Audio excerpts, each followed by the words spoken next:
So the excavation at Banks is now complete, and just going to run through the process of what we did on site. We started off by clearing the central area of the mound, defining the architectural features that we could see, so the top slabs, bits of walling. We cleaned up the west cell where there was a bit of a depression, and that was water filled.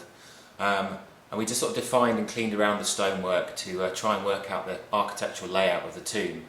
It soon became apparent that we got these large capstones, and we could soon work out where the central passageway was. In doing this, we kind of managed to find out where the entranceway was, and that led off to the north, and we were able to put a section in there eventually to confirm that there was indeed walling in this entranceway. The backfill deposits were relatively clean. They didn't really contain much kind of cultural material. We had the odd we had a very abraded piece of burnt clay or possible pottery. We had some small mammal bones, which you might expect in that kind of environment. And we got down, we were finding that there is human bone within the backfill as well.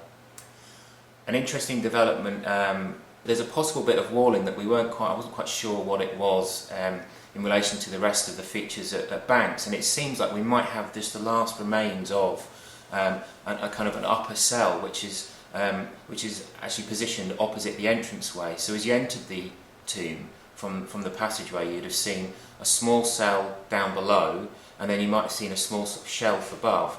And within that, we did actually get this kind of loose fill. It's a bit difficult to say how authentic this is because it was in the upper part of the monument, but it did contain hammerstone, some very braided pottery, and an animal scapula. It's possibly a dog or a seal. So that's quite interesting in itself. So excavating the bones from the north cell and the east cell was quite an amazing experience, really. In the north cell, once they cleaned off the silts that were overlying, these have infiltrated over time. They kind of just overlay the bones. We had the sense that there were bones below the silt. I carefully excavated around, removing the silt, and you could just see the bones just sat there lying on top of the slabs. It's quite an interesting thing as an archaeologist, because I'm more used to kind of excavating down and revealing the bones as you go down. You work out what bone they are, how they're lying, whether it's part of a skeleton, and you proceed like that. But be actually faced with the bones just there in the tomb, in the cells, was quite amazing.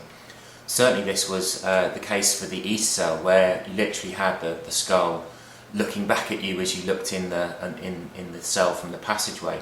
So quite an amazing experience. It's quite a challenge recording them and photographing them and removing them, having to draw a plan from a baseline and reaching in with very restricted space. It took quite a while, but yeah, it was quite an amazing experience all round.